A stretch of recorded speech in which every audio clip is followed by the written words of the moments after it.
about someone that's incarnated there and isn't talking? Are they human or are they not? It depends if they're brain dead. If they're brain dead, they're finished.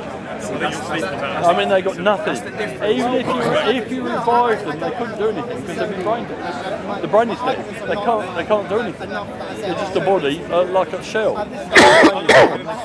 It's dead. Wait a minute. So your brain's dead, right? That's one thing. What if your brain's alive but your arm is missing from the elbow on the right side? Are you still human? This is the argument. I mean, it's one bit of the body, the brain, another bit of the body, the arm, another bit of the body, the leg. Cease to function. If I cut off your arm, you can still function. Okay, what you could do, you could put some kind of like thing on the neck to make all the stuff go round and round the body. Therefore, you have a functioning body without a head, of course. Like a functioning body without the arm, without the forearm. What's the problem? Both are human, right?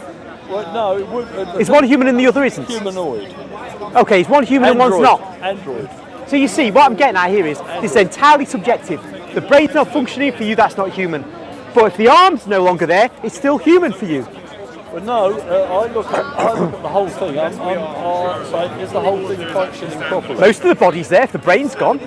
No, if the brain, it isn't. You got the arms, the legs, torso. If you take the system, if I went into a computer, removed the hard drive, smashed it, removed the console, smashed the window, is it still a computer? Well, no, it's broken. Yeah, there's a point at which removing certain items makes it cease to be, it seems. You could argue that. Or could you? We say, no, there's a nature, everything has a soul. Everything. My ear has a soul of its own. So, you, the person, has a soul. The dog has a soul, an animal soul. What about ants? Yeah, they have souls. And the tree has a vegetative soul. I see. Well, that's a bit further than most Catholics, I would say. Well, it doesn't matter what most Catholics do. You just read Catholic teaching. Yeah. And there's rational, animal, and vegetative souls to all things. That's why they can live. That's how they can live. Well, suppose you've got an automatic system that you could create an app that would reproduce itself exactly like a tree or a plant. Completely automatic. It didn't happen. What they created this whole thing. What do you mean if you... Well, you can create proteins in a test tube, but if left together in a primitive environment, Let's put it this way. If it's alive, so I can create souls if I can create these you don't create a soul, but if you create the thing, it's going to have a soul. If it's alive, it's growing. Well, the thing is, look at Catholic teaching. Don't worry about what our respective opinions are. We haven't got a teaching about if a man constructed an android of such sophistication that it seemed, to all intents and purposes, to be a human being, but we couldn't detect that it was manufactured. God creates the soul. He decides to infuse it into the human body. God's decision to infuse a soul into an android seems to me a little bit unlikely. Oh, I don't know. Yeah, I can't speak for God. What's that? Well, all I'm saying is, we say God infuses an individual soul into every individual human being. Yeah, suppose. During the process after conception, at conception or sometimes shortly afterwards.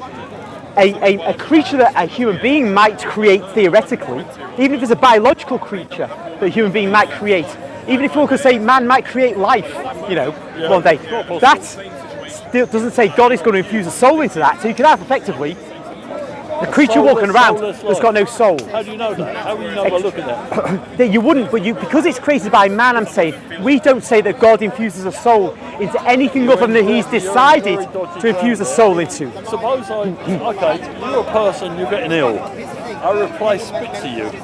Bits at a time. Yeah. Bits at a time. And 100% of you is replaced.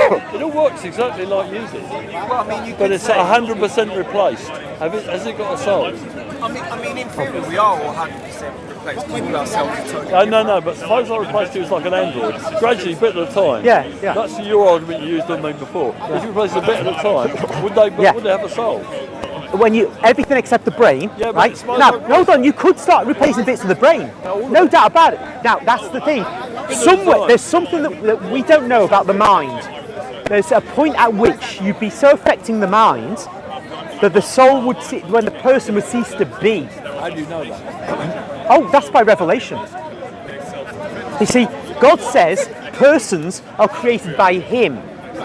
He created the human being and He infused it with the rational soul. That's a very, very, So, very dodgy argument. Why? Because what you can do is gradually replace the brain by identical pieces of machinery yeah, that do exactly the same as the brain does, same memory, same everything. yeah. And eventually you've got a whole person is now an android, but they actually exactly like Fred, you always knew. If the brain is a purely material thing. How is it now? There you go. Tell me all about it. How you know that? What you do is with the brain, you chop it up, can't you? Slice it up. Slice it into such small slices. All you ever see under the microscope is bits of brain. But we're saying, we Catholics, we have a doctrine. When we go to Mass, there's a thing called the host. Oh yeah. And that is bread in appearance, but it's actually the body of Christ. Oh yeah. You could slice it up into the smallest slices and you don't only ever see bread. Yeah. But we say it's the body of Christ. Not even unleavened, isn't it? Unleavened. So this is by way of analogy with the brain.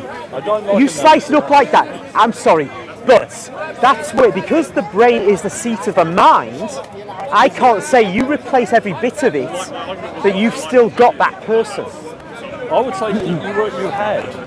But It's fine, what you just had, so know. You'd have an immortal probably, who just thought the same. Unfortunately, what they don't realise when they're doing AI is if you replace a brain with a thing that's like a brain, you have the same problems a brain has.